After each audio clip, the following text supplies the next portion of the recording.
A few months ago, I treated my girlfriend to a vacation in Paris. We stayed at some hotel called the Hotel Atmosphere. My job allows me to work remotely from my laptop on my own hours. So at some points during our couple of days there, I would sit in the lounge of the hotel by the Wi-Fi area to get my work done. My phone started to ring. It was my girlfriend calling me, and as I picked up the phone, I went to the nearby room where the coffee was and poured myself a cup. My girlfriend was calling me from the room talking about the things we should do that day. When I walked back to the lounge area where I left my laptop, I got a sickly feeling when I realized it wasn't there anymore. I went first to the lady at the front desk to ask her if she had seen anyone leave the lounge area with a laptop. She apologized and said she hadn't seen anyone.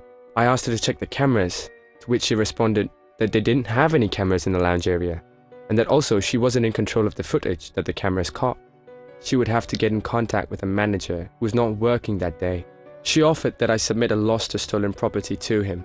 I was absolutely disgusted with the service and planned on having a word with the manager the next day.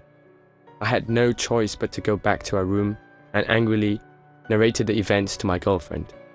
She tried calming me down and saying there was nothing we could do about it, and that it was best that we just go out and enjoy the vacation that I was paying for. As angry as I was, I had to accept that she had a point. We both turned off notifications on our phones so we wouldn't be distracted, something we usually did on vacation. Then we went out and explored the great city, did a little bar hopping, then got back to our hotel late at night. It wasn't until we finally crashed into bed that I opened my phone to check for new emails and texts and all that, since I couldn't do that on my laptop now. When I was going through my email, I realized every single email I'd received that day was opened. This included emails from work and a couple of relatives. I started to panic because I knew how much delicate information I had. Not just my email account, but my whole computer, which was signed in when I left it. I basically had all my personal information saved on that computer, including home address, phone numbers, personal pictures, passwords, credit card info, bank account info.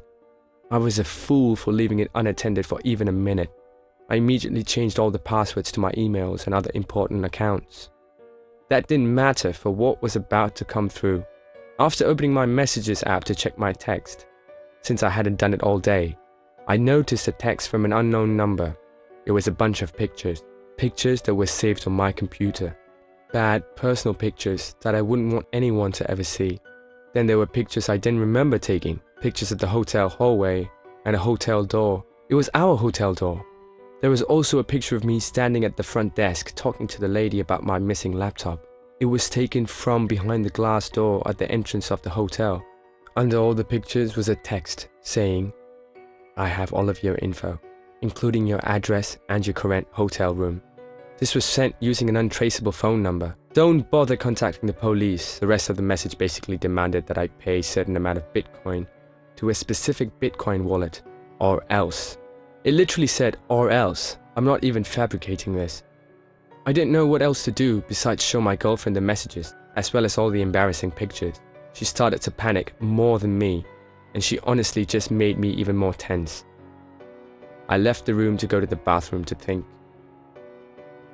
He was asking for $1,000 worth of Bitcoin, but even if I paid that, I had no reassurance that this person wouldn't share those pictures, or keep my laptop, or God knows whatever else.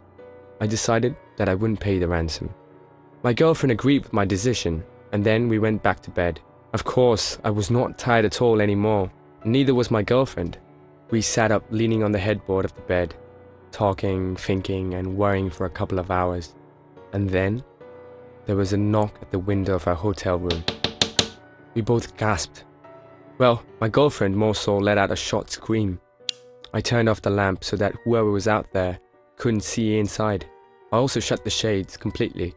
I didn't bother trying to look out to see who was there. I assured my girlfriend that we were safe. She whispered that we should call the cops or inform the front desk. I told her we would if the problem persisted, and then I told her to go to sleep. Meanwhile, I stood in the middle of the room watching over her, while also looking back at the window. I got a text, and I looked at my phone.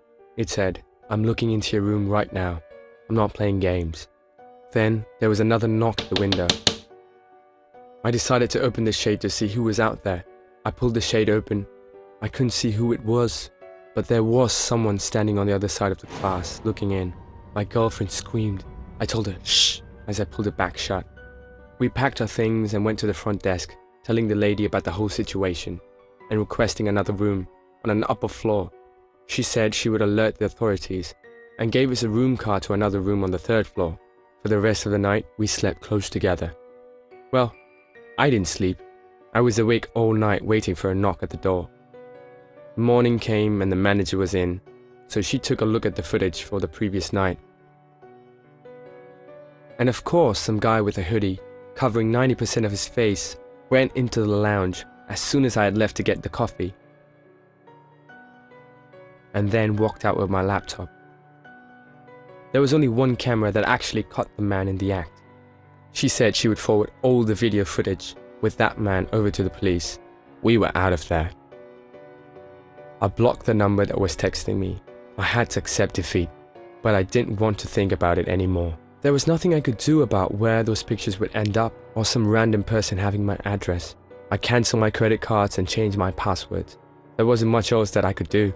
However, what really motivated me to share this story with the internet was the fact that 3 days ago, I got a letter in the mail without a return address. It was addressed to me, and it was a short, straight to the point note saying, "I hope you haven't forgotten. I have all of your information still." It was a horrible reminder that someone out there with bad intentions has not only my address, but my pictures, my phone number, and my name. I've been sleeping with one eye open these last few nights. If anything happens, I will update.